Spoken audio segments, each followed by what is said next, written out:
السلام علیکم ورحمۃ اللہ وبرکاتہ۔ ان الحمد للہ نحمده ونستعینه ونستغفر ونعوذ باللہ من شرور انفسنا ومن سیئات اعمالنا من يهد الله فلا مضل له ومن يضلل فلا هادي له واشهد ان لا اله الا الله وحده لا شريك له وأشهد أن محمدًا عبده ورسوله يا أيها الذين آمنوا اتقوا الله حق تقاته ولا تموتن إلا وأنتم مسلمون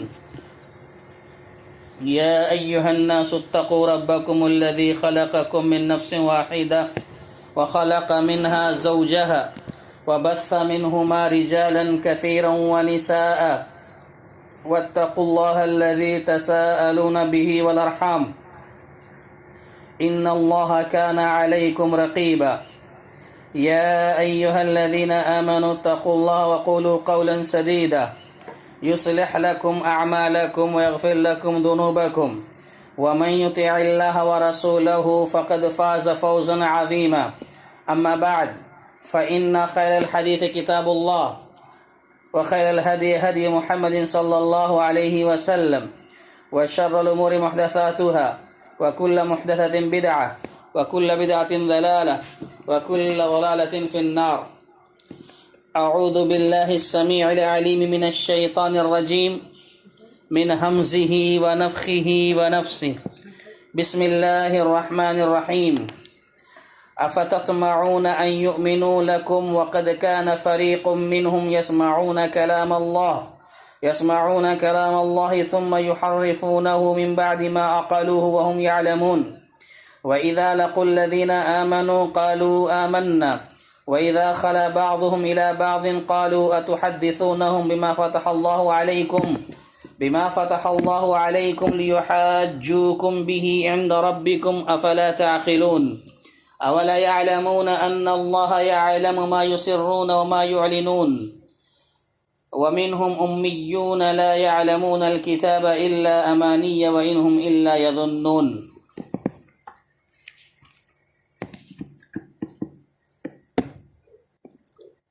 مسلمانوں، کیا تمہاری خواہش ہے کہ یہ لوگ ایماندار بن جائیں، حالانکہ ان میں سے ایسے لوگ بھی ہیں جو اللہ کا کلام سن کر عقل و علم والے ہوتے ہوئے پھر بھی بدل ڈالا کرتے ہیں۔ جب ایمان والوں سے ملتے ہیں تو اپنی ایمانداری ظاہر کرتے ہیں، اور جب آپس میں ملتے ہیں تو کہتے ہیں کہ ہم اس کے مسلمانوں کو کیوں باتیں پہنچاتے ہو جو اللہ تعالیٰ نے تمہیں سکھائی ہیں؟ کیا جانتے نہیں یہ تو اللہ تعالیٰ کے پاس تم پر ان کی حجت ہو جائے گی۔ کیا یہ نہیں جانتے کہ اللہ تعالیٰ ان کی پوشیدگی اور ظاہرداری کو جانتا ہے؟ ان میں سے بعض ان پڑھ ایسے بھی ہیں جو کتاب کے صرف ظاہری الفاظ کو ہی جانتے ہیں، صرف گمان اور اٹکل ہی پر ہیں۔ ان لوگوں کے لیے ویل ہے جو اپنے ہاتھوں کی لکھی ہوئی کتاب کو اللہ تعالیٰ کی طرف کہتے ہیں اور اس طرح دنیا کماتے ہیں۔ ان کے ہاتھوں کی لکھائی کو اور ان کی کمائی کو ہلاکت اور افسوس ہے۔ محترم خواتین اسلام، دوستوں اور ساتھیوں، معلمات اور عزیز طالبات، اللہ تبارک و تعالیٰ کا فضل و کرم اور احسان ہے کہ ہم الحمدللہ اب تک سورہ بقرہ کی 74 آیت مکمل کر چکے ہیں، اور ابھی آپ کے سامنے آیت نمبر 75، 76، 77، 78 تلاوت کی گئی ہے۔ اس سے پہلے کی آیتوں میں یہ بات آپ کے سامنے رکھی گئی، بتائی گئی کہ جو یہود و نصارہ تھے، اہل کتاب یہود، یہ لوگ آنکھوں دیکھا معجزہ دیکھنے کے باوجود، آنکھوں سے اپنے معجزہ دیکھنے کے باوجود اللہ پر ایمان نہیں لائے، اپنی ہٹ دھرمی سے باز نہیں آئے، اور ان کے دل سخت ہو گئے، بلکہ پتھر سے بھی زیادہ سخت ہو گئے، بلکہ پتھر سے بھی زیادہ سخت ہو گئے۔ تو یہ ساری باتیں آپ کے سامنے پچھلی ملاقات میں، پچھلے درس میں ہو چکی ہیں کہ اللہ تبارک و تعالیٰ نے ان کی سختی کا تذکرہ کر کے کہا کہ ان کے دل سخت ہو گئے، بلکہ پتھر ہو گئے، بلکہ پتھر سے بھی زیادہ سخت ہو گئے۔ اب اس کے بعد کی آیت ہے، یہاں سے اللہ تعالیٰ فرما رہا ہے افتطمعون ان یؤمنوا لکم، اللہ تعالیٰ فرماتا ہے مسلمانوں، اے مومنوں، کیا تم ان یہود سے یہ توقع رکھتے ہو، امید رکھتے ہو یہود سے ان یؤمنوا لکم کہ وہ لوگ ایمان لے آئیں گے تمہاری خاطر؟ یہ اللہ تعالیٰ کہہ رہا ہے مومنوں سے، مسلمانوں سے، کیا تم ان یہود سے یہ توقع رکھتے ہو کہ وہ تمہاری خاطر ایمان لے آئیں گے؟ حالانکہ معاملہ کیا ہے، وَقَدْ كَانَ فَرِيقٌ مِّنْهُمْ يَسْمَعُونَ كَلَامَ اللَّهِ، ان یہودیوں میں سے ایک گروہ ایسا ہے جو اللہ تعالیٰ کا کلام تو سنتا ہے، یسمعون کلام اللہ، ایک گروہ اللہ کا کلام سنتا ہے، ثم يحرفونه من بعد ما عقلوه وهم يعلمون، وہ عقل رکھتے ہیں، جانتے ہیں، اس کے باوجود جان بوجھ کر کے اس میں تحریف کر ڈالتے ہیں۔ یہاں پر یہودیوں کے جو بہت ساری خصلتیں، صفات ان کی بیان کی گئی ہیں، یہاں پر یہودیوں کے چند گروہوں کا تذکرہ اللہ تعالیٰ شروع کر رہا ہے۔ یعنی کچھ گروہ یہودیوں کے تھے، ان کے الگ الگ کردار، ان کے الگ الگ کام جو ذکر کیا ہے اللہ تعالیٰ نے، اس کو یہاں سے بیان کیا جا رہا ہے۔ تقریباً ابھی آپ انشاءاللہ اگر وقت رہا تو ہم لوگ سلسلہ وار سنیں گے، پڑھیں گے کہ 5 گروہ کا تذکرہ اللہ نے یہاں پر کیا ہے۔ یہ آیتوں میں جو میں نے آپ کے سامنے پڑھی ہے، 5 گروہ کا تذکرہ کیا ہے، جن میں سے ایک گروہ ہے وہ جو اللہ تبارک و تعالیٰ کی کلام کو سننے کے بعد اس میں کیا کرتا ہے، جان بوجھ کر، جانتا ہوا ہے، اس کا عالم ہے، پھر بھی کیا کرتا ہے، وہ تحریف کرتا ہے، اس میں تبدیلی کر دیتا ہے۔ اب یہاں سے اس مجموعی آیت کے حوالے سے، اس مجموعی آیت کے ضمن میں مفسرین نے یہ بات لکھی ہے کہ یہ خطاب حقیقت میں مدینہ کے سادہ دل جو نو مسلم تھے، جو یہودیوں سے کئی بار سن چکے تھے ایک نبی آنے والا ہے جو اس کا ساتھ دے گا، وہ ساری دنیا پر حکومت کرے گا، ساری دنیا پر چھا جائیں گے، یعنی کچھ نو مسلم تھے جو ابھی اسلام قبول کیے تھے مدینے کے اندر، ان لوگوں کو یہود جو ہے بار بار مل کر کے سنایا کرتے تھے کہ دیکھو ایک نبی آنے والا ہے، ایک نبی آنے والا ہے۔ تو نبی صلی اللہ علیہ وسلم کی جو پیشن گوئیاں ان کی کتابوں میں تھی، اس کے حوالے سے وہ بات کرتے تھے۔ تو اب یہ لوگ تو ایمان لے آئے، جن لوگوں کو یہ یہودی سنایا کرتے تھے، وہ سادہ دل لوگ جو تھے وہ تو ایمان لے آئے، مگر یہود جو سنایا کرتے تھے انہوں نے کیا کیا، تورات میں نبی صلی اللہ علیہ وسلم کی جو صفات تھی یا جو حلیہ بیان کیا گیا تھا، اس میں انہوں نے تحریف کر دی، اس کو تبدیل کر دیا اور ایمان نہیں لائے، اور ایمان نہ لانے کی وجہ بھی بتا دی کہ ان کا حلیہ الگ ہے، ہم جو حلیہ بتاتے تھے وہ حلیہ الگ ہے، اور یہ جو نبی آئے ہیں ان کا حلیہ الگ ہے، اس لیے ہم ایمان نہیں لائیں گے، یہ وجہ بیان کرتے تھے۔ اب مسلمانوں سے یہاں کہا جا رہا ہے کہ دیکھو یہودیوں کے جو آبا و اجداد نے ماضی میں برے کام کیے، برے کردار ادا کیے، سرکشی دکھائی ہے، تو یہ سمجھ کر چلو کہ آج کے یہودی بھی اسی روش پر قائم رہیں گے۔ مفسرین ذکر کرتے ہیں کہ یہ مسلمانوں سے کہا جا رہا ہے، مومنوں کو بتلایا جا رہا ہے کہ جو یہودی پہلے کے تھے، جو بری روش پر قائم تھے، برے کام کیا کرتے تھے، ان کے نقش قدم پر آج کے یہودی بھی ہیں، پھر تم کیسے ان کے ایمان کی امید لگا کر بیٹھے ہو کہ وہ ایمان لے آئیں گے؟ کیسے آس لگا کر بیٹھے ہو؟ یہ سمجھ لو کہ یہودی بھی وہی ہیں جو ان کے پہلے باپ دادا کر گزرے ہیں، یہ بھی ویسے ہی ہیں، ان سے امید مت رکھو۔ افتطمعون ان یؤمنوا لکم، کیا تمہیں امید ہے، تم آس لگا کے بیٹھے ہو، تم کو یہ حرص ہے کہ یہ ایمان لے آئیں گے؟ یہ اللہ تعالیٰ جو کہہ رہا ہے، تو اس طرح مفسرین کہتے ہیں کہ یہ لوگ اپنی روش پر قائم ہیں، یہ لوگ ایمان لانے والے نہیں ہیں، کیوں ایسی امید لگا کر بیٹھے ہو؟ یعنی جن کے دلوں پر مہر لگ چکی ہو، جن کے دل پتھر بلکہ پتھر سے زیادہ سخت ہو چکے ہوں، ان سے ایمان لانے کی توقع رکھنا یہ سب بیکار ہے، بیکار کی باتیں ہیں، یہ بتایا جا رہا ہے۔ اس کے بعد ایک بات یہ بھی کہ اس آیت میں یہ دلیل بھی ہے کہ وہ عالم، وہ اہل علم جو حق بات کو جانتے ہیں، پھر بھی جاننے کے باوجود اس کی مخالفت کرتے ہیں، جانتے ہیں یہ حق ہے، یہ سچ ہے، مگر کیا ہے، اپنے کسی دوسرے ذاتی مفاد کے حوالے سے اس حق بات پر عمل نہیں کرتے، اس کی مخالفت کرتے ہیں۔ تو کہتے ہیں کہ تو ان سے یہ جو ان کو ہدایت ملی ہوئی ہے، جو عالم ہے، حق جانتے ہیں، لیکن حق جاننے کے باوجود حق کی مخالفت کرتے ہیں، تو ایک دن ایسا آئے گا کہ یہ ہدایت سے محروم ہو جائیں گے، ہدایت سے محروم ہو جاتے ہیں، اس لیے کہ وعدوں کو تو جانتے ہیں، وعیدوں کو جانتے ہیں، لیکن اس کا یہ علم ان کو کیا فائدہ نہیں پہنچا رہا ہے، وہ حق کی مخالفت کر رہے ہیں، سرکشی سے باز نہیں آ رہے ہیں۔ تو کہہ رہے ہیں کہ یہ معاملہ ہے اس میں۔ یہ امام قرطبی رحمۃ اللہ علیہ کہتے ہیں کہ کچھ لوگ ایسے ہوتے ہیں جو حق جاننے کے باوجود جو ہے اس پر عمل نہیں کرتے، اس کی مخالفت کرتے ہیں۔ اچھا دیکھیے یہاں پر آیت میں کہا گیا ثم یحرفونہ من بعد ما عقلوا، کہ ایک گروہ ایسا ہے، یعنی یہاں پر جیسے میں نے کہا کہ انشاءاللہ 5 گروہوں کا تذکرہ آئے گا یہودیوں کے، تو یہاں جو پہلا گروہ ہے اس کو ہم احبار اور رہبان کہیں گے، یعنی اہل علم، یعنی یہودیوں کے جو علماء تھے، یہودیوں کے جو علماء تھے احبار اور رہبان، یہ لوگ کیا کرتے تھے، عالم تھے، یہ لوگ جاننے کے باوجود جو کچھ تھا توریت میں اس کو بدل دیا کرتے تھے، اس کو تبدیل کر دیتے تھے، تحریف کر دیتے تھے۔ تحریف جو ہے، تحریف عربی زبان کا لفظ ہے، تحریف منے تبدیل کر دینا، بدل دینا۔ تو تحریف 2 طرح کی ہوتی ہے، تحریف جو ہوتی ہے، تبدیلی، یہ 2 طرح کی ہوتی ہے، ایک لفظاً ہوتی ہے، ایک معنن ہوتی ہے، یعنی لفظ کے اعتبار سے، یعنی جو لکھا گیا ہے تحریر کے اعتبار سے اس میں بھی تبدیلی کرنا، اور دوسرا ہے معنن، معنی کے اعتبار سے بھی تبدیلی۔ 2 طرح کی تبدیلی ہوتی ہے۔ اب لفظی تبدیلی کی مثال میں آپ کو دوں، جیسے کہ اس کے پہلے ہم نے پڑھا ہے، لفظی تبدیلی کا مطلب یہ ہے کہ اصل لفظ جو ہوتا ہے نا کتاب کا، اللہ کے کلام کا، اس اصل لفظ کو بدل دینا دوسرے الفاظ سے۔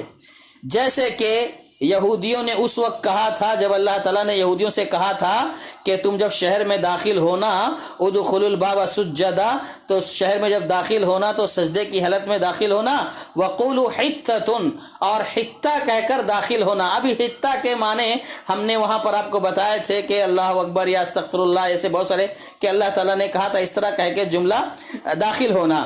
تو انہوں نے حطۃ کا جو لفظ تھا نا، لفظی جو تھا، تو انہوں نے کیا کر دیا تھا، لفظ کو تبدیل کر دیا۔ کیا کہا، حنتۃ فی شعیرۃ کہا، یا حنتا کہا، یعنی انہوں نے لفظی تبدیلی کر دی، لفظی تحریف کر دی، یہ لفظی تحریف ہے۔ اور دوسرا ایک ہے تحریف معنوی، معنی کے اعتبار سے تبدیلی کرنا، یعنی اس کا مطلب یہ ہوتا ہے تحریف معنن جو ہوتی ہے، اصل لفظ کو باقی رکھا جائے، اصل جو لفظ ہے اس کو باقی رکھنا، جیسا وہ ہے اس طرح اس کو رکھنا، لیکن اس کے معنی کو بدل دینا۔ جیسے کہ میں آپ کو سمجھانے کے لیے مثال دیتا ہوں، قرآن مجید کی ایک آیت ہے استوى علی العرش، کہ اللہ عرش پر مستوی ہے، یہ اصل لفظ ہے، اس کو باقی رکھنا، استوى علی العرش، اللہ عرش پر مستوی ہے۔ اب معنی کو بدل دیا، معنی کو کیسے بدل دیا، استوى علی العرش کا کے اندر جو استوى کا معنی ہے، سلف صالحین نے اس کا معنی ارتفاع کیا ہے، بلند ہوا، اللہ تعالیٰ عرش پر مستوی ہوا، تو انہوں نے ارتفاع کا معنی تبدیل کر کے کیا کر دیا، استولی علی العرش کر دیا، کہ نعوذ باللہ اللہ تعالیٰ عرش پر غلبہ پایا۔ اور عرش پر غلبہ پانے کا مطلب یہ ہو گیا، غلبہ آدمی کب پاتا ہے، جب 2 لوگ آپس میں کسی چیز کے لیے لڑ رہے ہوں، اور 2 میں سے جب ایک کو فتح ہو جائے، غالب آ جائے، تو اس کو کہتے ہیں کہ فلاں شخص لڑ کر غالب آ گیا۔ تو نعوذ باللہ اس کا مطلب یہ ہو رہا ہے کہ کوئی 2 لوگ لڑ کر کے عرش کے حوالے سے لڑ رہے تھے، اعوذ باللہ اللہ تعالیٰ اس پر غلبہ پا گیا۔ تو یہ بہت بڑی گستاخی ہے، اللہ تعالیٰ کی شان میں بہت بڑی گستاخی ہے، یہ بہت بڑی تبدیلی ہے۔ تو کہتے ہیں استوى علی العرش جو ہے، یہ لفظ تو اصل اپنی جگہ پر قائم ہے، مگر اس کے معنی کو تبدیل کر دیا، یعنی استولی علی العرش کہہ دیا۔ عرش، اللہ عرش پر مستوی ہوا ہونا چاہیے، لیکن معنی کو تبدیل کر دیا، استولا کر کے کہ نعوذ باللہ اللہ عرش پر غالب آیا، غلبہ پایا، یہ معنی صحیح نہیں ہے۔ اور اسی طریقے سے یدین جو اللہ تعالیٰ کے لیے استعمال ہوا ہے کہ اللہ تعالیٰ کے ہاتھ ہیں، تو ہاتھ کا معنی ہاتھ کرنا چاہیے، لیکن لوگوں نے کیا کیا، ہاتھ کو اصل لفظ کو تو باقی رکھا لیکن معنی میں تبدیلی کر دی، کہا یہ ہاتھ نہیں ہے، اللہ تعالیٰ کے ہاتھ کے منکر بن گئے، اللہ تعالیٰ کے ہاتھ کا انکار کر بیٹھے اور کہا کہ اس کا معنی قوت ہے، طاقت ہے، یہ کہا۔ تو گویا اب آپ کو سمجھ میں آ گیا ہوگا کہ تحریف جو ہوتی ہے یہ تحریف لفظی بھی ہوتی ہے اور تحریف معنوی بھی ہوتی ہے، یعنی لفظ کو، اصل لفظ کو ہٹا کر کے دوسرے لفظ سے بدل دینا۔ جیسے حنتتن، قولوا حتتن کہا گیا تو انہوں نے حتتن کو بدل کر حنتتن کہہ دیا۔ اور اسی طریقے سے معنوی تبدیلی، جیسے میں نے مثال دی استوى علی العرش کی، تو یہودیوں کا جو معاملہ تھا، یہ یہودی توریت میں تحریف کرتے چلے گئے، تبدیلی کرتے چلے گئے، اور یہ یہودیوں کا شیوا رہا ہے، وتیرہ رہا ہے کہ ان کو جو بھی احکام دیے جاتے تھے اس احکام کو وہ بدل ڈالتے تھے، تبدیل کر ڈالتے تھے۔ تحریف و تبدیل کرنا یہ یہودیوں کا ایک خاص مشغلہ تھا، مگر بہت افسوس کے ساتھ یہ بات کہنی پڑتی ہے کہ اس امت کے اندر بھی، اس امت کے بہت سارے افراد یہود و نصارہ کے یا عیسائیوں کے نقش قدم پر چل رہے ہیں۔ جیسے کہ پیارے نبی صلی اللہ علیہ وسلم نے ارشاد فرمایا تھا لَتَرْكَبُنَّ سَنَنَ مَنْ كَانَ قَبْلَكُمْ، کہ تم سے پہلے جو لوگ گزر چکے ہیں یعنی یہود و نصارہ، تم بھی انہی کی روش پر چلو گے، جس طرح وہ چلے ایسے ہی تم بھی چلو گے۔ یعنی یہود و نصارہ، یہودی جو تھے یہ لوگ تحریف کیا کرتے تھے، اپنی کتاب توریت میں تبدیلی کیا کرتے تھے، تو ایسے ہی اس امت کے بھی بہت سارے لوگ ہیں جو تبدیلی کر رہے ہیں، تحریف کرتے ہیں۔ یعنی یہاں تو الفاظ کی تبدیلی ممکن نہیں ہے قرآن مجید میں، البتہ معنی کو الٹ پلٹ کر دیتے ہیں، جیسے کہ میں نے استوى علی العرش کی مثال دی آپ کو۔ اب جیسے کہ میں نے کہا کہ یہود کے یہ جو گروہ ہیں، 5 گروہ، ان میں سے پہلے کا تذکرہ ہو رہا ہے کہ یہود کا پہلا گروہ یہ احبار و رہبان ہے۔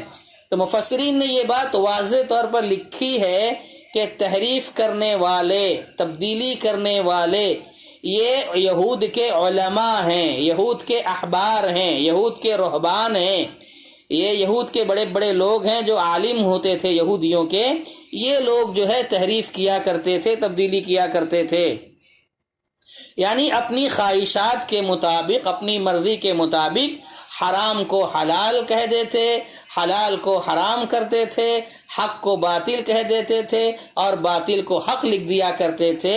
اپنی خواہشات کے مطابق ان میں تبدیلیاں کرنا یہ ان کے علماء کی عام بات تھی۔ تو پہلا گروہ تھا یہ یہودیوں کا، جو گروہ علماء ہیں، رہبان ہیں، احبار ہیں، یہ پہلا گروہ جو تحریف کیا کرتا تھا۔ جیسے کہا نا منہم یسمعون کلام اللہ ثم یحرفونہ، کہ ان میں سے ایک گروہ ایسا ہے جو اللہ کے کلام کو سنتا تو ہے، عقل رکھتا ہے، جانتا ہے اس کے بارے میں، لیکن جاننے کے باوجود وہ کیا کر رہا ہے، تحریف کر رہا ہے۔ من بعد ما عقلوہ، یعنی وہ پہچانتے تھے، جاننے کے باوجود تحریف کرتے تھے۔ تو من بعد ما عقلوہ کا جو لفظ استعمال ہوا ہے نا، مفسرین کہتے ہیں کہ اس کا مطلب یہ ہے کہ اللہ تعالیٰ نے ان کو ڈانٹ پلائی ہے، حالانکہ وہ جانتے تھے کہ یہ تحریف ہے، وہ اس بات کو جان بوجھ کر کرتے تھے کہ ہم تبدیلی کر رہے ہیں، ہم غلط کر رہے ہیں، وہ اس کو جانتے تھے، جان بوجھ کر کرتے تھے۔ تو یہ جو لفظ من بعد ما عقلوہ وہم یعلمون کا جو لفظ ہے نا، اس کے بارے میں مفسرین کہتے ہیں یہ حقیقت میں صرف خبر دینا نہیں ہے، بلکہ ان کو ڈانٹ رہا ہے اللہ تعالیٰ کہ جان بوجھ کر تم ایسا کام کرتے ہو۔ جیسے ہمارے طلباء ہیں، طالبات ہیں، یا جیسے گھر میں کوئی کام کرتے ہیں، کوئی جان بوجھ کر آدمی جانتا ہے یہ کام نہیں کرنا چاہیے پھر بھی کرتا ہے تو ڈانٹتے ہیں نا، کیا جان بوجھ کر وہ کام کر رہے ہو، جانتے ہو ایسا نہیں کرنا چاہیے پھر بھی کر رہے ہو، ایسا ڈانٹ کر بولا جاتا ہے نا۔ تو یہ انداز اللہ تبارک و تعالیٰ کا من بعد ما عقلوہ وہم یعلمون کا مطلب یہ ہے کہ جانتے ہوئے، پہچانتے ہوئے بھی کام کر رہے ہو، یعنی اللہ تعالیٰ ان کو ڈانٹ رہا ہے، یہ مطلب ہے۔ کیونکہ کچھ لوگ ایسے ہوتے ہیں جو لا علمی کی بنیاد پر، علم نہیں ہے، جہالت کی بنیاد پر، نادانی میں اگر کلام میں تبدیلی کر دی جیسے عام طور پر ہم لوگ قرآن پڑھتے ہیں تو کچھ لوگ الفاظ کا ادھر ادھر ہو جاتا ہے پڑھنے میں، جن کو پڑھنا برابر نہیں آتا، کبھی زبر زر ادھر ادھر ہو جاتا ہے، کبھی الفاظ ادھر ادھر ہو جاتے ہیں، تبدیلی تھوڑی بہت ہو جاتی ہے.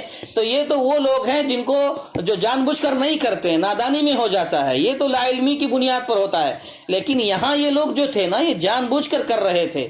تو اللہ تبارک و تعالیٰ یہی ان کو ڈانٹ رہا ہے، ڈانٹ کے انداز میں اللہ تعالیٰ کہہ رہا ہے من بعد ما قالوا وهم يعلمون.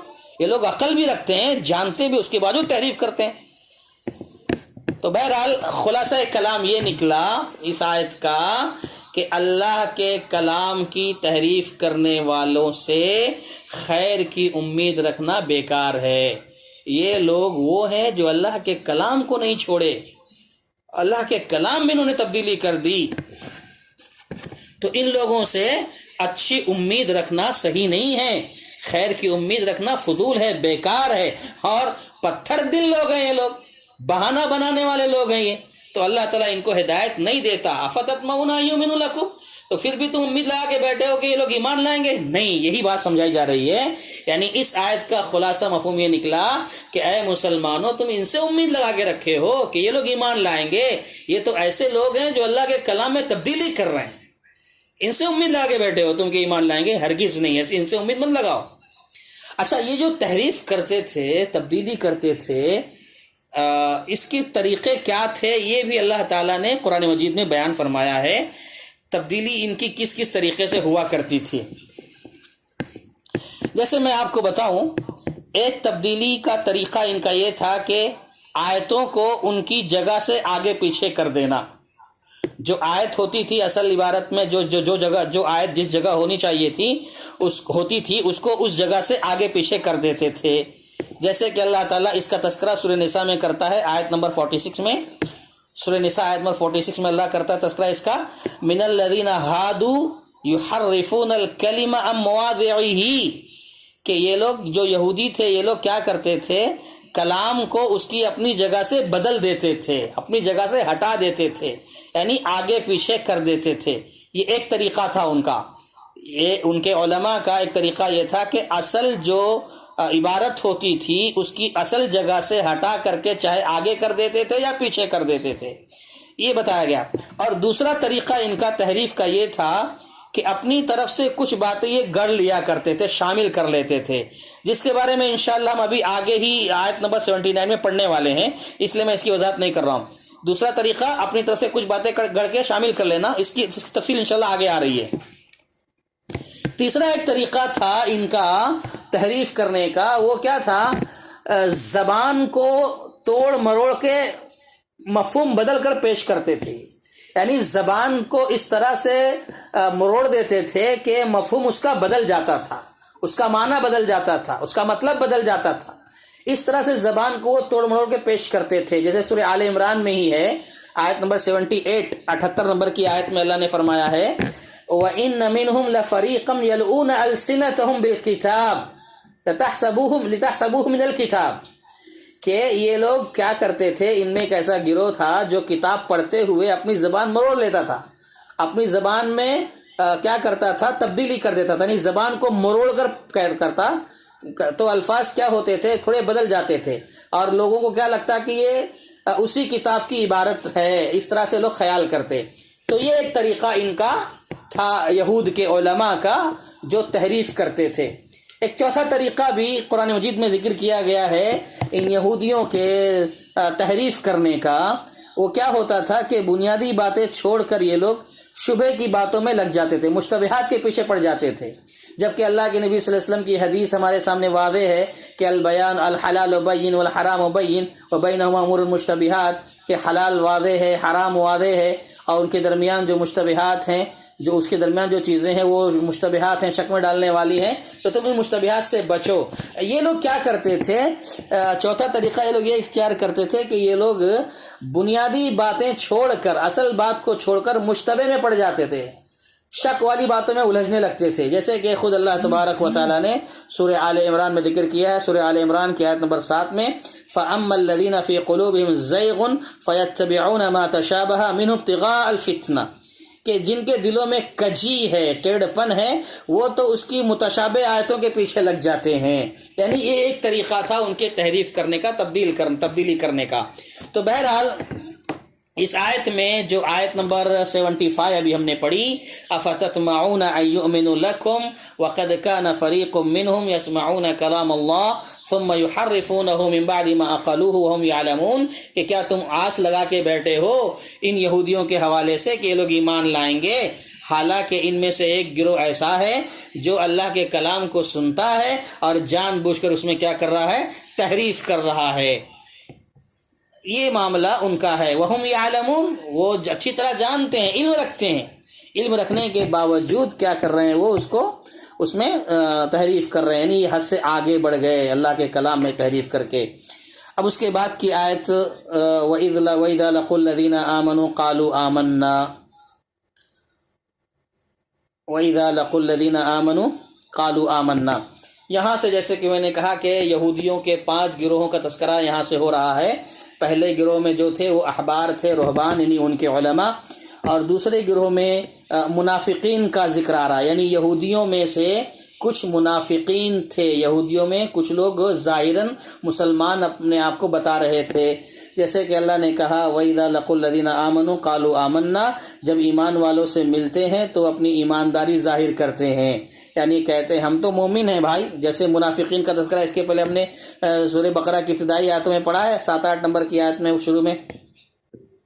تو یہ لوگ یہودیوں میں سے بھی جب یہ لوگ جب ایمان والوں سے ملتے ہیں تو اپنی ایمانداری ظاہر کرتے ہیں. وَإِذَا خَلَا بَعْضُهُمْ إِلَىٰ بَعْضٍ، اور جب آپس میں ملتے ہیں ایک دوسرے سے تو قالو کہتے ہیں اتحدثونہم بما فتح اللہ علیکم، کہ مسلمانوں کو وہ باتیں کیوں پہنچاتے ہو، بما فتح اللہ علیکم، جو اللہ نے تمہیں سکھائی ہیں، لیحاجوکم بہ عند ربکم، کیا جانتے نہیں، افلا تعقلون، کیا جانتے نہیں، سمجھتے نہیں کہ یہ تو اللہ تعالیٰ کے پاس تم پر ان کی حجت ہو جائے گی. یعنی دیکھیے اب میں اس کی وضاحت کر رہا ہوں، جو مفہوم اب مطلب آپ کو سمجھ میں آیا ابھی ترجمے سے. یہ آیت جو ابھی پیش کی گئی کہ وَإِذَا لَقُوا الَّذِينَ آمَنُوا قَالُوا آمَنَّا، یہ دوسرا گروہ ہے منافقین کا جو یہودیوں میں سے تھے. یہودیوں میں بعض منافقانہ کردار ادا کر رہے تھے. یہودیوں میں بعض لوگ ایسے تھے، چند لوگ جو منافقانہ رول ادا کر رہے تھے. انہی کے اس راز کو، ان کی اس کرتوت کو یہاں پر واضح کیا گیا ہے کہ ان میں ایک گروہ ایسا بھی تھا جو منافق تھا. وہ کیا تھا، وہ کیا کرتے تھے، وہ مسلمانوں میں تو اپنے ایمان کا اظہار کرتے تھے، لیکن جب آپس میں ملتے تو ایک دوسرے کو ملامت کرتے اور اس بات پر کہ تم مسلمانوں کو اپنی کتاب کی ایسی باتیں کیوں بتاتے ہو. یعنی یہ لوگ کیا کرتے تھے، مسلمانوں سے جب ملتے تھے تو توریت میں جو کتابیں لکھی ہوتی تھیں تو جا کر کے بتاتے تھے کہ دیکھو ہماری کتاب میں ایسا ایسا لکھا ہوا ہے، جیسے کہ نبی صلی اللہ علیہ وسلم کی صفات، نبی صلی اللہ علیہ وسلم کا حلیہ. تو وہی کہتے تھے وہ دوسرے لوگ کہ کیوں جا کر بتاتے ہو، جس سے رسول عربی کی صداقت واضح ہوتی ہے، جو رسول آیا ہے اس رسول کی جو ہے سچائی معلوم ہوتی ہے، کیوں تم ان کے پاس جا کر بتاتے ہو. اس طرح اگر تم کرو گے تو تم خود ہی جو ہے ایک ایسی حجت ان کے ہاتھ میں دے رہے ہو جو تمہارے خلاف اللہ کی بارگاہ میں پیش کریں گے، اللہ کے پاس پیش کریں گے. یعنی تم خود دلیل فراہم کر رہے ہو، خود ان کو بتا کر کے اپنی باتیں خود ان کو دلیل دے رہے ہو تاکہ یہ کل اللہ کے سامنے ہمارے خلاف حجت کریں. تو یہ آپس میں ڈسکس کرتے تھے، آپس میں بحث کرتے تھے کہ تم کیوں جو ہے اتحدثونہم بما فتح اللہ علیکم، کیوں تم ایک دوسرے کو بتا رہے ہو. وَإِذَا لَقُوا الَّذِينَ آمَنُوا قَالُوا آمَنَّا، جب یہ لوگ ملاقات کرتے مومنین سے تو کہتے کہ ہم ایمان لائے. تو عبداللہ ابن عباس رضی اللہ تعالیٰ عنہ فرماتے ہیں کہ اس سے مراد یہی یہود منافقین ہیں. اس کی وضاحت تو انہوں نے خود کی ہے، عبداللہ ابن عباس رضی اللہ تعالیٰ عنہ نے. اور پھر اس کے بعد یہ بات بھی آگے دیکھیے وَإِذَا خَلَا بَعْضُهُمْ إِلَىٰ بَعْضٍ، مفسرین نے ذکر کیا ہے کہ یہ جو آپس میں ایک دوسرے سے ملتے تھے کس سے ملتے تھے اور کون ان کو جو ہے اس طرح کی بات کرتا تھا کہ کیوں جا کر تم مسلمانوں کے سامنے ایسی بات رکھتے ہو. تو مفسرین نے یہودیوں کے کچھ بڑے سرغنہ کا نام بھی ذکر کیا ہے. وَإِذَا خَلَا بَعْضُهُمْ إِلَىٰ بَعْضٍ، یہ ملتے تھے تو وہ کون لوگ تھے؟ کعب بن اشرف ایک نام لکھا ہے، کعب بن اشرف جو یہودیوں کا سرغنہ تھا.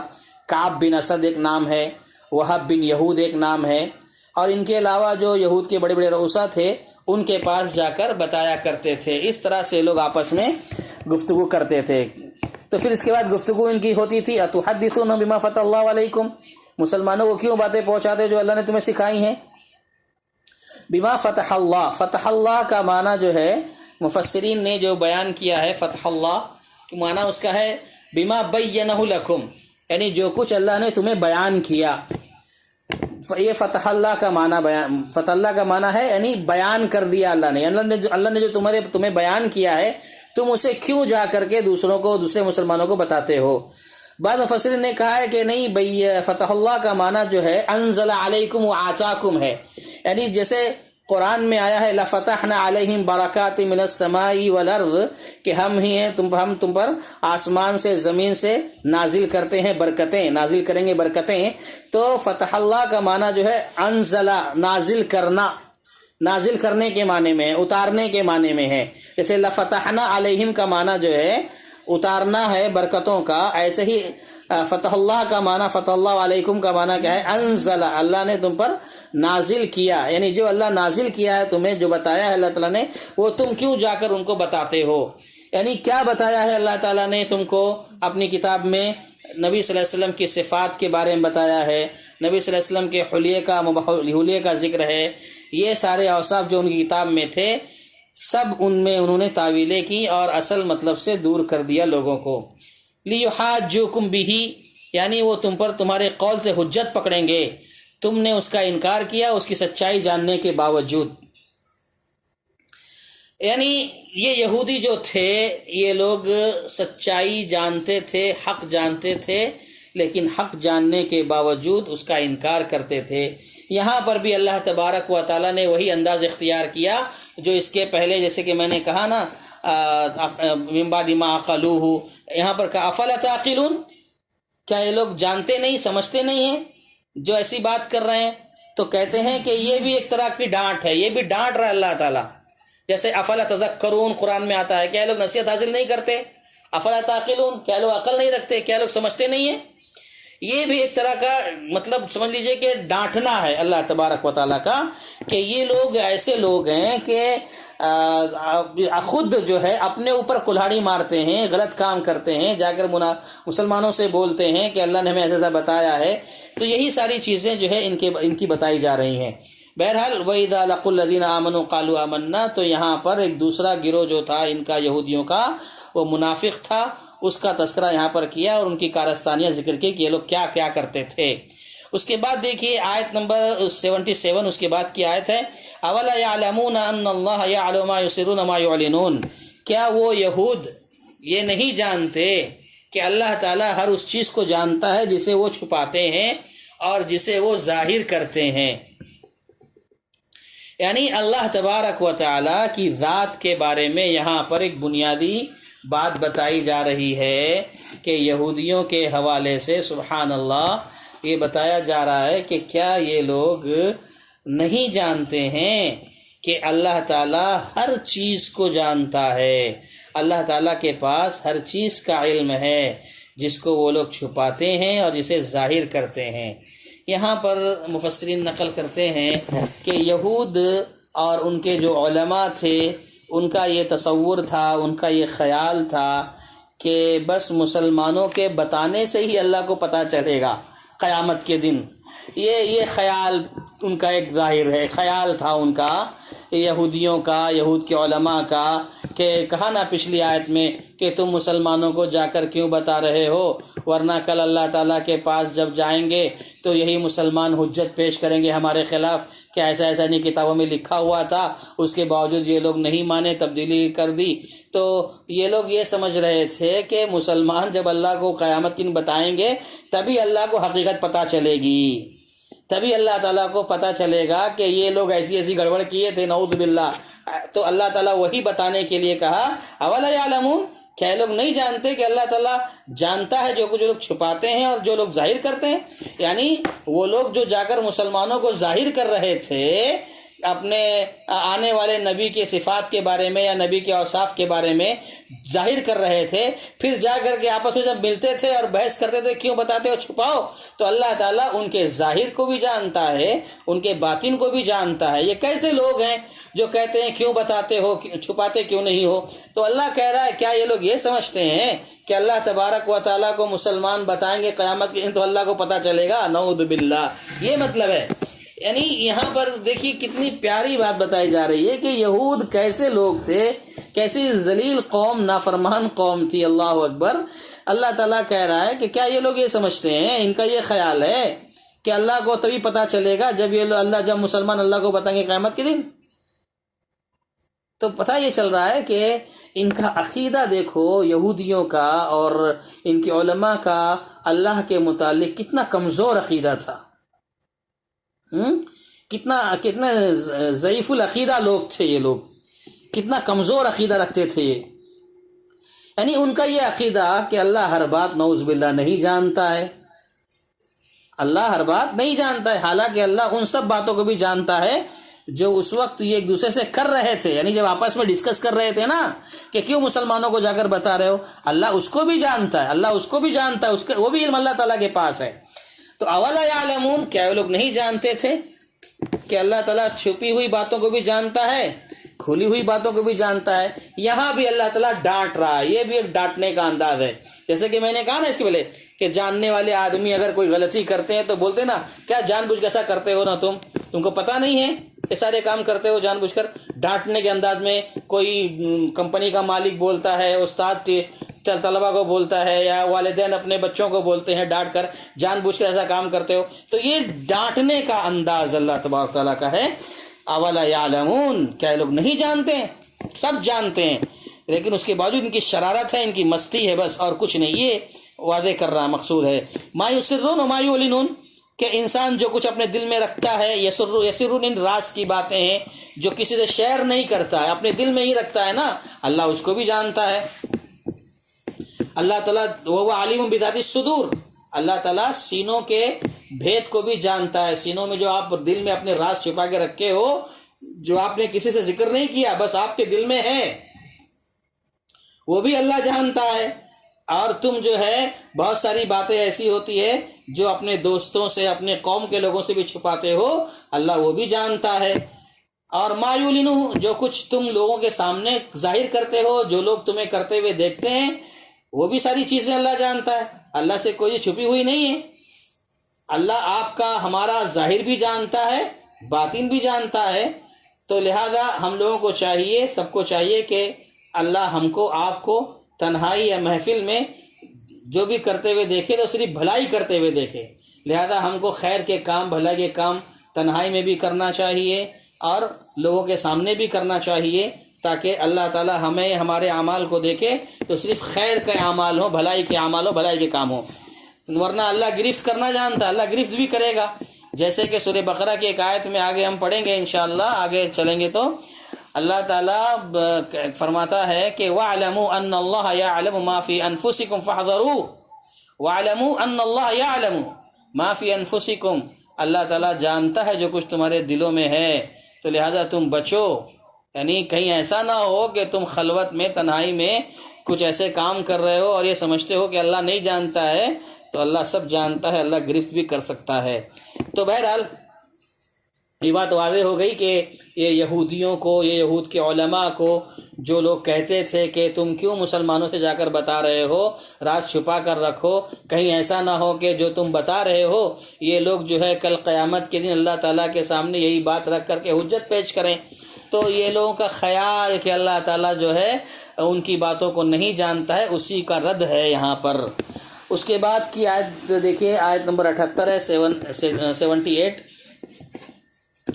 اللہ فرماتا ہے وَمِنْهُمْ أُمِّيُّونَ لَا يَعْلَمُونَ الْكِتَابَ إِلَّا أَمَانِيَّ وَإِنْهُمْ إِلَّا يَظُنُّونَ، اور ان میں ایک گروہ ان پڑھ لوگوں کا ہے جو کتاب کا علم نہیں رکھتے، جو کتاب کا علم نہیں رکھتے، ان کے پاس جھوٹی آرزوؤں کے سوا کچھ نہیں، اور جو بات بھی کرتے ہیں ظن کی بنیاد پر کرتے ہیں، ظن اور تخمین کی بنیاد پہ کرتے ہیں۔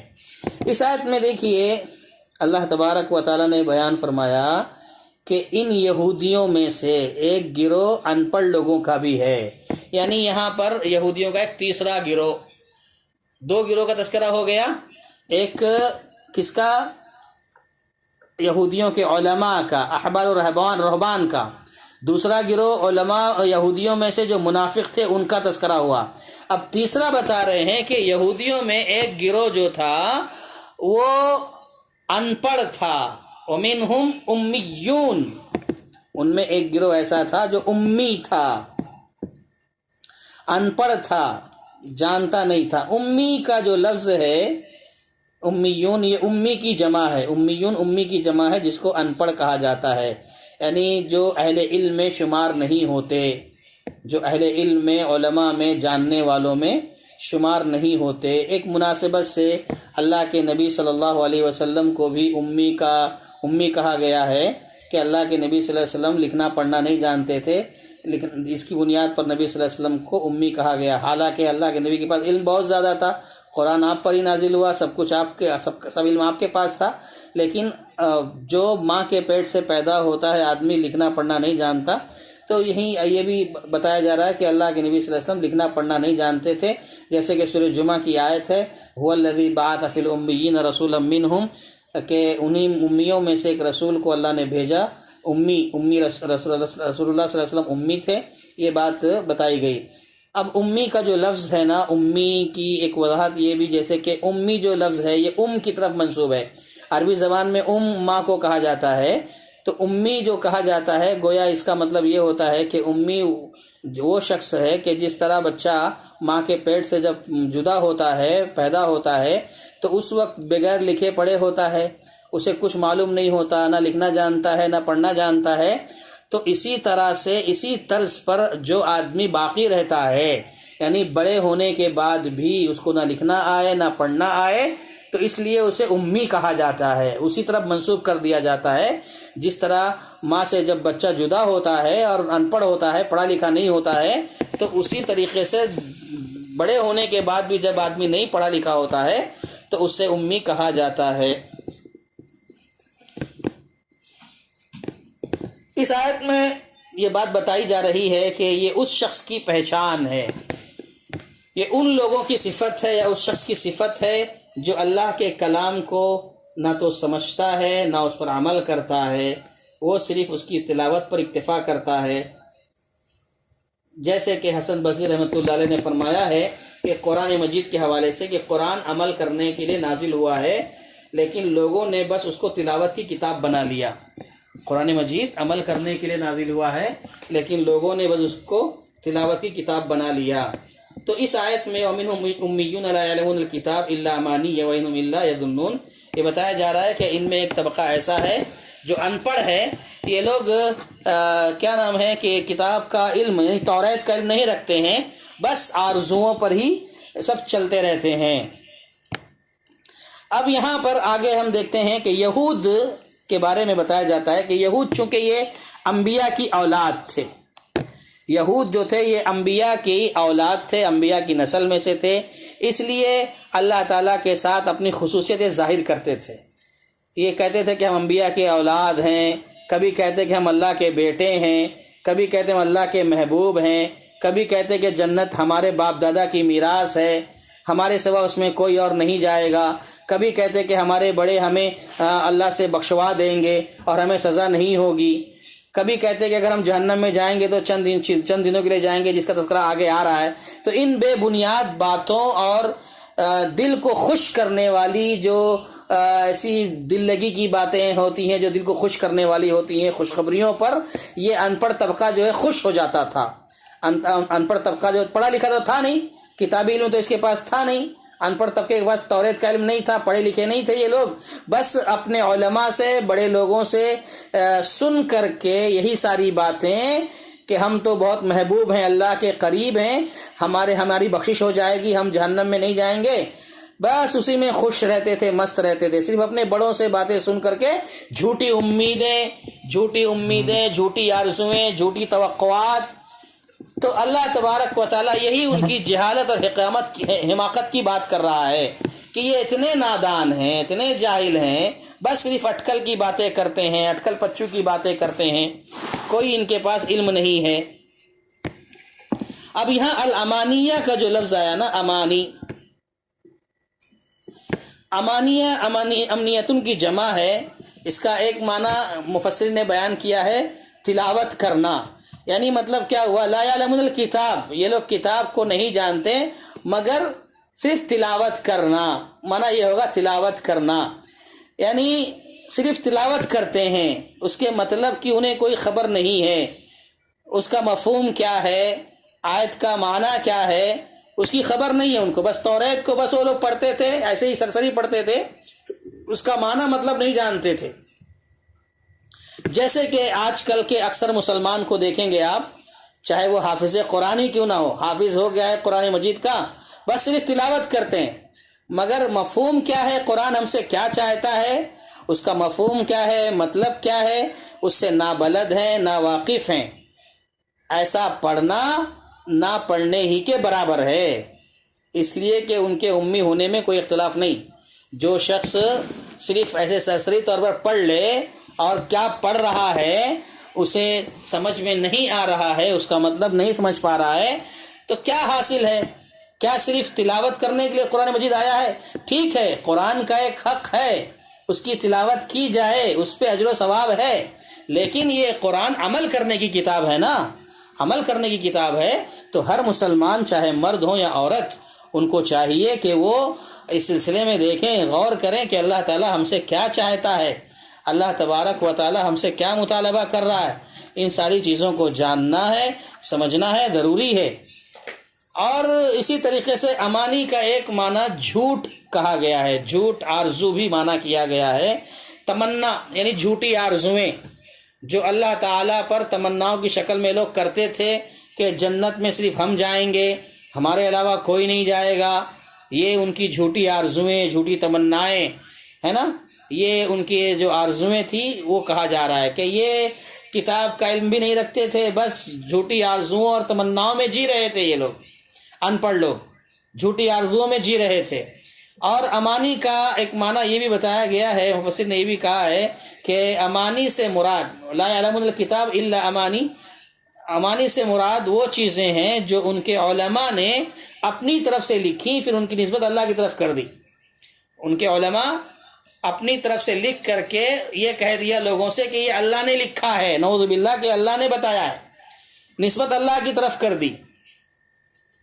الا یظنون الا یظنون، یہ لوگ صرف وہم کی باتیں کرتے ہیں، ان کو یقین نہیں ہے، یقین کی دولت نہیں ان کے پاس، یقینی علم نہیں ہے، بس صرف سنی سنائی باتوں پر ہی یہ لوگ عمل کرتے ہیں۔ اور اللہ کے نبی صلی اللہ علیہ وسلم نے فرمایا، بلکہ یہ ایک بہت مشہور بات ہے کہ انسان کے جھوٹا ہونے کے لیے یہی کافی ہے کہ وہ ہر سنی سنائی بات کو لوگوں سے بیان کر دے۔ کفا بالمرء کذبا، ہے نا، کہتے ہیں کہ ہر کفا بالمرء کذبا، انسان کے جھوٹا ہونے کے لیے یہی بات کافی ہے کہ وہ لوگوں سے کہہ دے جو کچھ وہ سن لے، کل ما سمع، ہر وہ چیز جو سنے وہ لوگوں کو جا کے بتا دے، یہ سب بیکار کی باتیں ہیں۔ تو بہرحال یہ یہودیوں کے بارے میں کہا جا رہا ہے، یہودیوں کا تیسرا گروہ، تیسرا طبقہ جو امی تھا، ان پڑھ تھا، بس اٹکل پچھو باتیں کرتے تھے، ان کے پاس سمجھ نہیں تھی، علم نہیں تھا، اس طرح سے وہ لوگ کرتے تھے۔ اس کے بعد ایک اور آیت آگے، آیت نمبر 79 ہے، اللہ تعالیٰ فرماتا ہے فَوَيْلٌ لِّلَّذِينَ يَكْتُبُونَ الْكِتَابَ بِأَيْدِيهِمْ ثُمَّ يَقُولُونَ هَذَا مِنْ عِندِ اللَّهِ لِيَشْتَرُوا بِهِ ثَمَنًا قَلِيلًا فَوَيْلٌ لَّهُم مِّمَّا كَتَبَتْ أَيْدِيهِمْ وَوَيْلٌ لَّهُم مِّمَّا يَكْسِبُونَ، ایسے لوگوں کے لیے ہلاکت ہے، فَوَيْلٌ لِّلَّذِينَ يَكْتُبُونَ الْكِتَابَ بِأَيْدِيهِمْ، ایسے لوگوں کے لیے ہلاکت ہے جو کتاب تو اپنے ہاتھوں سے لکھتے ہیں، ثم یقولون ھذا من عند اللہ، پھر کہتے ہیں کہ یہی اللہ کے یہاں سے ہے، یہی اللہ کے یہاں سے ہے، لیشتروا بہ ثمنا قلیلا، تاکہ اس سے تھوڑے سے دام حاصل کر لیں، دام لے سکیں۔ فویل لہم مما کتبت ایدیہم، ان کے ہاتھ کی تحریر بھی ان کے لیے بربادی کا سامان ہے، وویل لہم مما یکسبون، اور ان کی کمائی بھی ان کے لیے ہلاکت کا سبب ہے۔ اس میں ہم تھوڑی سی باتیں کریں گے انشاءاللہ، پھر درس کو یہاں پر روک دیں گے، وقت بھی قریب الختم ہے۔ یہود کے تعلق سے یہاں پر بات چل رہی ہے۔ 3 گروہوں کا تذکرہ ہو گیا، ایک گروہ احبار رہبان کا، دوسرا گروہ منافقین کا یہودیوں میں سے، تیسرا گروہ ان پڑھ کا۔ اب یہاں چوتھا گروہ کا تذکرہ آ رہا ہے، اور یہ چوتھا گروہ کے بارے میں اہل علم نے کہا ان کو نام دیا ہے خائن علماء، یعنی خیانت کرنے والے علماء۔ یہ چوتھا گروہ ہے۔ یہ کیا کرتے تھے؟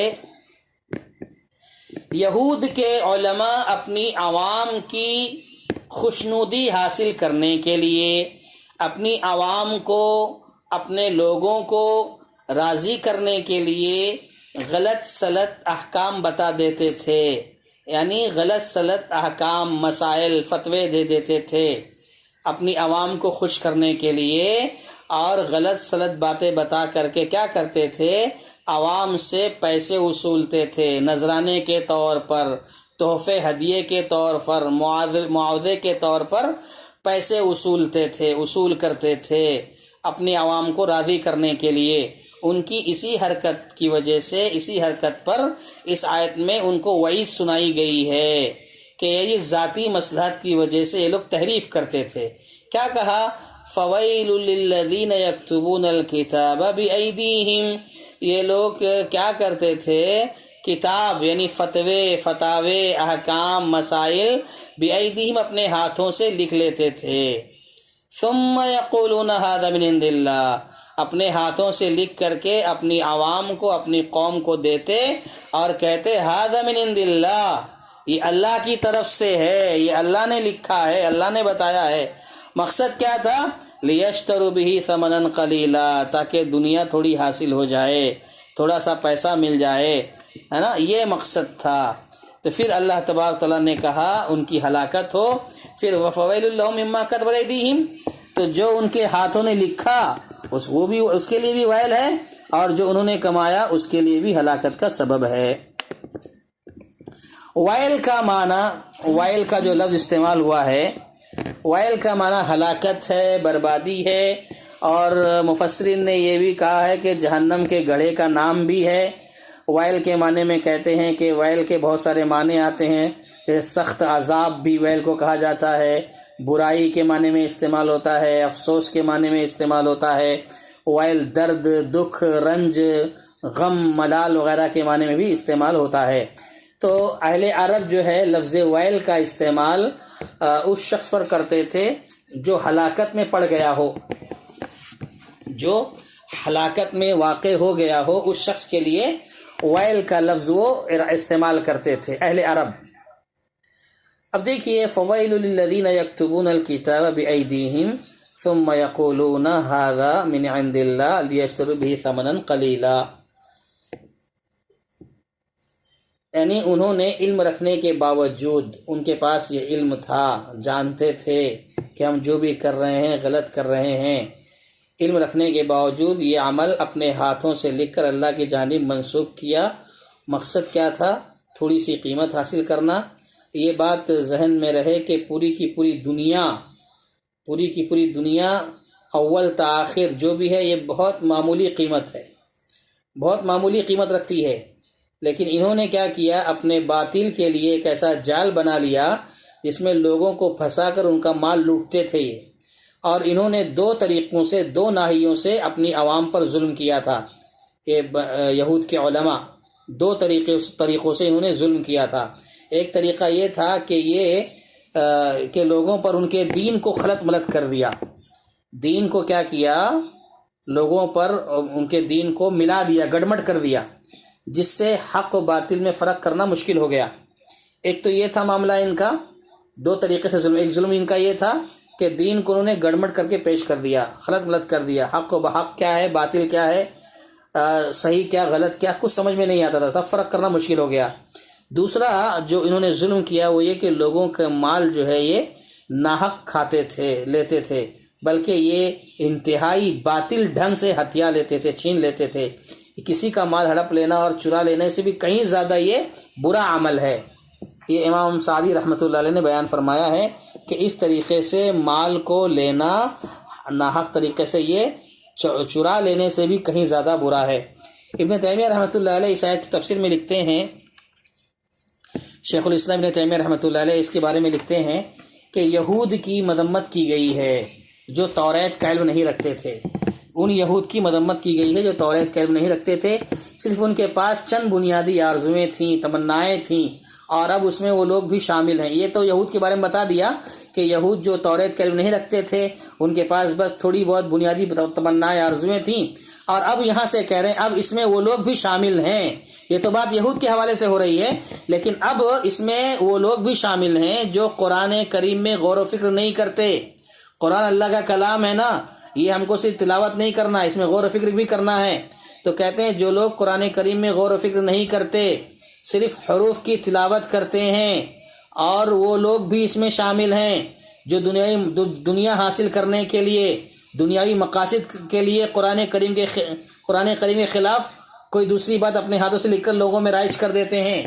یہ بھی کہتے ہیں، اور کہتے ہیں کہ اللہ کی شریعت اور اللہ کا دین ہے، ایسا لکھ کر کے دے دیتے دنیا والے، کہ آج چلتا ہے نا، بہت سارے لوگ علماء ہیں ایسے لکھ کر کے کہہ دیتے ہیں کہ یہ اللہ کی طرف سے۔ تو یہ لوگ بھی شامل ہیں جو اس وقت ایسا کرتے ہیں، اور وہ لوگ بھی اس میں شامل ہیں جو قرآن و سنت کو چھپاتے ہیں تاکہ ان کا مخالف حق بات پر ان سے استدلال نہ کر سکے۔ یعنی جب مناظرہ ہوتا ہے، جیسے آج کل حق و باطل کی بات ہوتی ہے، کسی مسئلے میں اگر دلائل کی بنیاد پر بات ہوتی ہے، تو جو کمزور ہوتا ہے نا، جس کا پہلو کمزور ہوتا ہے، وہ جانتا ہے کہ میں کمزور ہوں، اور یہ کمزور پہلو جس کے پاس ہوتا ہے اس کو دلیل معلوم ہوتی ہے، لیکن وہ دلیل سامنے والے کو بتاتا نہیں ہے۔ کیوں؟ اس لیے کہ میں اگر بتا دوں گا تو وہ غالب آ جائے گا، سامنے والا استدلال کر لے گا اس سے۔ تو کہتے ہیں کہ یہ سب کے سب لوگ اس میں شامل ہیں۔ اللہ اکبر، کتنی بڑی بات کہی ہے دیکھو، کہ جو لوگ اپنے ہاتھوں سے لکھتے ہیں اور کہتے ہیں اللہ کی طرف سے دنیا کمانے کے لیے، دنیا حاصل کرنے کے لیے، اللہ اکبر، کن لوگوں کے بارے میں بتایا جا رہا ہے کہ وہ لوگ بھی شامل ہیں اس میں جو لوگ قرآن مجید میں غور و فکر نہیں کرتے، بس صرف تلاوت کر لیتے ہیں۔ تو ایسے لوگوں کو چاہیے کہ ہر شخص، ہر مسلمان، مرد ہو یا عورت، قرآن مجید جو اللہ تعالیٰ کا کلام ہے اس کو پڑھنے کی کوشش کرے، ترجمے کے ساتھ پڑھنے کی کوشش کرے، اس کو سمجھنے کی کوشش کرے۔ کتنی بڑی بات کہی جا رہی ہے۔ اور ایک بات یہ بتایا جا رہا ہے کہ جو شخص قرآن مجید کو استعمال کرے دنیا حاصل کرنے کے لیے، اللہ کا دین ہی رہ گیا ہے، اللہ کا دین ہے، اللہ کا کلام ہے، یہی رہ گیا ہے دنیا کمانے کے لیے، اللہ اکبر۔ تو کہتے ہیں یہ لوگ بھی اس وعید میں شامل ہیں۔ تو بہرحال، اور مقصد کیا ہے ان لوگوں کا؟ دیکھو یہودیوں کا کیا مقصد تھا، جیسے کہ بار بار آپ سن رہے ہیں، لیشتروا بہ ثمنا قلیلا، تھوڑا سا پیسہ، تھوڑی سی دولت، تھوڑا سا مال۔ اچھا، یہاں پر جو قلیلہ کا لفظ استعمال ہوا ہے نا، کم، تھوڑے سے سکوں کے لیے، تھوڑے سے پیسوں کے لیے، تو جو یہ لوگ لیتے تھے اس کو قلیل کہا گیا ہے۔ قلیل کیوں کہا گیا؟ قلیل کا لفظ جو استعمال ہوا، اس کی جو تعبیر، قلیل کی جو تعبیر استعمال کی گئی، اس کے بارے میں کہتے ہیں کہ دو باتیں ہیں۔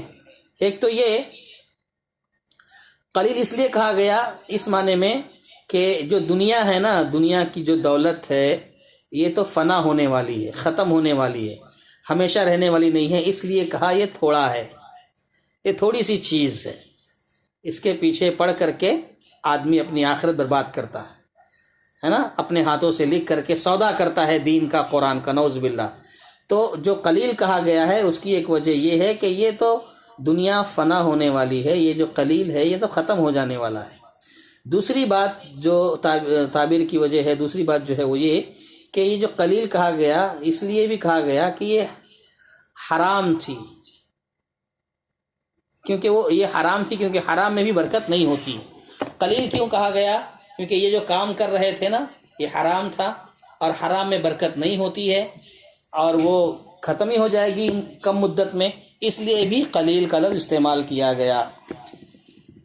فویل لہم مما کتبت ایدیہم، ایک بات یہ بھی لکھی ہے اس سلسلے میں کہ ان کے لیے ویل ہے جو ان کے ہاتھوں نے لکھا، کہ یہ لوگ نبی صلی اللہ علیہ وسلم کی صفات کو تبدیل کر کے اپنی طرف سے گڑھ لیا کرتے تھے۔ اس سلسلے میں ایک امام قرطبی رحمۃ اللہ علیہ نے ایک بات لکھی ہے، وہ بات بتا کر انشاءاللہ ہم بات ختم کر رہے ہیں۔ امام قرطبی رحمۃ اللہ علیہ نے لکھا ہے کہ توریت میں رسول اللہ علیہ وسلم کی صفت ذکر تھی، ربعۃ اسمرہ۔ ربعۃ اسمرہ ایک اللہ کے نبی کی صفت لکھی تھی توریت میں۔ مطلب کیا ہے؟ درمیانے قد کے اور گندمی رنگ تھا نبی صلی اللہ علیہ وسلم کے. یہ صفت توریت میں لکھی ہوئی تھی. تو انہوں نے اس کو کیا کیا؟ بدل دیا. آدما سبتن طویلن سے بدل ڈالا، یعنی گندمی سیدھے بالوں والا لمبے قد والا، گندمی سیدھے بالوں والا لمبے قد والا. تھوڑے سے انہوں نے اس میں تبدیلی کر دی، اس کو بدل دیا. بدل کر کے اپنے لوگوں سے کہنے لگے کہ دیکھو اس نبی کی صفت دیکھو جو آخری زمانے میں آئے گا، یہ صفت تو یہ ہے، اور جو صفت جو ابھی نبی آیا اس کی صفت الگ ہے اور ہمارے پاس صفت الگ ہے. یعنی اس کو تبدیل کر دیا، آدما سبتن طویلن سے بدل دیا. یہ امام قرطبی رحمۃ اللہ علیہ نے ذکر کیا ہے کہ یہ ان کا ایک معاملہ رہا. اب بی ایدیہم جو استعمال ہوا، یکتبونا کہتے ہیں نا، کتب یکتبو کے معنی لکھنا ہوتا ہے اور لکھا بھی ہاتھ سے ہی جاتا ہے. تو ایدیہم کا تذکرہ کیوں کیا اللہ نے؟ ہاتھ سے لکھتے ہیں، لکھا تو ہاتھ سے ہی جاتا ہے نا، تو یکتبون میں وہ معنی آ جاتا ہے ہاتھ سے لکھنے کا. تو بی ایدیہم کیوں کہا؟ تو یکتبونا میں معنی آ جانے کے باوجود کیوں کہا؟ تو کہتے ہیں تاکید کے لیے ہے یہ، کیونکہ یہ بات تو طے ہے کہ لکھاوٹ اور لکھائی کتابت ہمیشہ ہاتھ کے ساتھ ہی ہوتی ہے. یہ ایسے ہی جیسے کہ قرآن مجید میں اللہ نے فرمایا ہے وَلَا طَائِرٍ يَطِيرُ بِجَنَاحَيْهِ، کہ پرندہ جو ہے اپنے پر سے اڑتا ہے. یہ اللہ نے کہا نا، کیونکہ پرندہ اڑتا ہی پروں کے ساتھ ہے. پھر بھی پر کا ذکر کرنے کا مطلب کیا ہے؟ تاکید ہے. پرندہ اڑتا ہی ہے اپنے پروں سے، اس کے باوجود بجناحیہ کا ذکر آیا، پر کا ذکر آیا. یہ تاکید کے لیے آیا ہے اس آیت میں. اور جیسے قرآن میں جگہ اور کہا گیا وَيَقُولُونَ بِأَفْوَاهِهِمْ، وہ اپنے منہ سے بولتے ہیں. تو آدمی بولتا تو منہ سے ہی ہے، منہ کا لفظ بولنے کی ضرورت کیا تھی؟ وَيَقُولُونَ بِأَفْوَاهِهِمْ، وَيَقُولُونَ بات سمجھ میں آتی ہے، وہ لوگ کہتے ہیں، یعنی آدمی منہ سے ہی کہتا ہے نا، منہ سے ہی بولتا ہے. لیکن بِأَفْوَاهِهِمْ کہا کہ اپنے منہ سے بولتے ہیں. یہاں پر بھی افواہیم جو ہے تاکید کے لیے استعمال ہوا ہے. تو ایسے ہی یہاں پر جو بِأَيْدِيهِمْ کا لفظ استعمال ہوا ہے تاکید کے لیے استعمال ہوا ہے. بعض مفسرین نے کہا کہ یہاں پر بِأَيْدِيهِمْ جو ہے یہ کنایا ہے اس بات کی طرف کہ بِأَيْدِيهِمْ کہ یہ ان کی اپنی طرف سے تھا، ان پر نازل نہیں کیا گیا تھا. یعنی بِأَيْدِيهِمْ کا لفظ لا کر کے بتانا چاہ رہے ہیں، کنایا ہے کہ انہوں نے اپنے ہاتھوں سے لکھا تھا، رب کی طرف سے نازل نہیں کیا گیا تھا. تو بہرحال اسی پر اکتفا کرتے ہیں، وقت کافی ہو چکا ہے. ہم نے ابھی یہ یہودیوں کے 4 گروہوں کا تذکرہ پڑھا. پہلا گروہ جو تھا یہ رہبان علماء کرام کا گروہ تھا جو تحریف کرنے والے تھے، اور دوسرا گروہ ان کے اندر جو منافقین تھے وہ تذکرہ ہوا، ان کے بارے میں پڑھ لیا. اور تیسرا گروہ جو تھا یہ ان پڑھ لوگوں کا گروہ تھا، اس کے بارے میں بات ہو گئی. اور چوتھا گروہ جو تھا یہ علماء کرام خیانت کرنے والے علماء. یہ 4 گروہ کا تذکرہ اس میں اب تک ہم نے پڑھ لیا ہے. انشاءاللہ مزید باتیں اگلی ملاقات میں ہوگی. اللہ تعالیٰ سے دعا ہے کہ اللہ تبارک و تعالیٰ ہم تمام جو پڑھ رہے ہیں، سن رہے ہیں، سیکھ رہے ہیں، سکھا رہے ہیں، اللہ ہمیں مزید توفیق عطا فرما، اور سلف صالحین ہی کی روشنی میں قرآن مجید کی تفسیر اور تفصیل کو سمجھنے پڑھنے کی توفیق عطا فرما. اللہ تبارک و تعالیٰ ہم کو جب تک رکھے، دنیا میں رکھے، اور ہمارا خاتمہ ہو تو حالت اسلام پر ہو. آمین. السلام علیکم ورحمۃ اللہ وبرکاتہ.